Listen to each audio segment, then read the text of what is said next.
Hello students, let's see this question. The question says a strong base can abstract an alpha hydrogen from ketone, alkane, alkene, amine. ठीक है, एक strong base है और वो alpha hydrogen abstract कर सकता है. अब देख लेते हैं, एक बार structures देख लेते हैं, example लेके देख लेते हैं. Let's say मैंने ये ketone ले लिया CH3 C double bond O CH3. तो carbonyl compound carbonyl functional group है जो सी डबल बॉन्ड ओ है, इसके जो नेक्स्ट कार्बन होगा, जो एडजेसेंट कार्बन होते हैं उनसे अटैच्ड हाइड्रोजन आपके अल्फा हाइड्रोजन कहलाते हैं. तो इसके पास 6 अल्फा हाइड्रोजन है. ठीक है. सेकंड में लिखा हुआ है एल्केन. लेट से मैंने एल्केन ले लिया CH3 तो यहाँ पर कोई ऐसा फंक्शनल ग्रुप ही नहीं है, ये अल्केन ही है सिंपली. ठीक है. तो यहाँ से एक strong base alpha hydrogen, let's say अगर मैंने इसको आपका एक कार्बन नंबर 1 माना तो इसके रिस्पेक्ट में ये वाला 2 हो जाएगा, तो 2 नंबर कार्बन अल्फा कहला सकता है. आप ऐसे समझ सकते हो.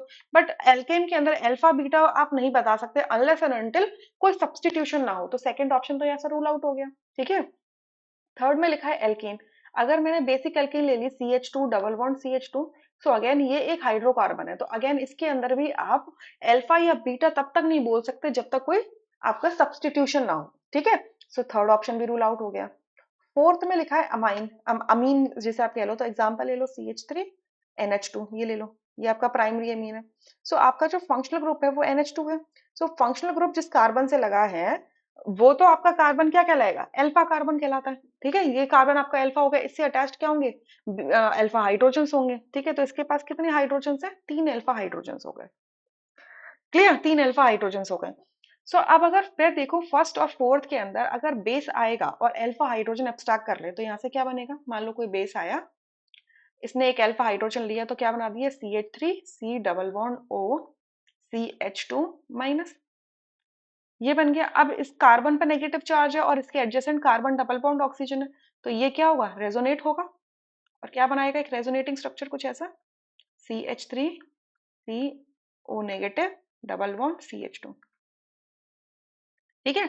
मतलब ये आपका इस तरीके से रेजोनेट करेगा. तो नेगेटिव चार्ज ऑफ ऑक्सीजन पे और ऑक्सीजन की इलेक्ट्रोनेगेटिविटी हाई है, तो ये नेगेटिव चार्ज को इजीली कैरी कर सकता है, यानी कि बेस इस हाइड्रोजन को एब्स्ट्रैक्ट कर सकता है. क्योंकि ये हाइड्रोजन कैसा होगा, एसिडिक हाइड्रोजन होगा, क्योंकि इससे इसके निकल जाने के बाद में जो कॉन्जुगेट बेस होता है वो स्टेबलाइज्ड होता है. लेकिन अगर मैंने अमीन्स का केस ले लिया, तो अमीन्स के केस में अगर बेस आया, एक अल्फा हाइड्रोजन निकाला, तो क्या बनेगा CH2 नेगेटिव NH2. ठीक है. अब देखो नाइट्रोजन के पास ऑलरेडी एक लोन पेयर है और कार्बन उसके एडजेसेंट कार्बन पर नेगेटिव चार्ज आ गया. ठीक है. तो यहाँ पर क्या होगा, दोनों इलेक्ट्रॉन डेंसिटीज के बीच में क्या होगा, रिपल्शन होना है, इलेक्ट्रॉनिक रिपल्शन होगा, जिससे कि एक कॉन्जुगेट बेस जो बन के आया है ये स्टेबलाइज नहीं हो पा रहा है. दूसरा, नाइट्रोजन की इलेक्ट्रोनेगेटिविटी ज्यादा है, इस इलेक्ट्रॉन इस नेगेटिव चार्ज को वो अपनी तरफ पुल कर सकता है माइनस आई इफेक्ट के through. But at the same point of time इसके पास खुद का एक लोन पेयर भी है जो इसे इलेक्ट्रॉन पेयर को अपनी तरफ विड्रॉ करने से थोड़ा रोकेगा रिपल्शन के कारण. ठीक है. और कोई भी रेजोनेंस नहीं है यहाँ पर इन्वॉल्व.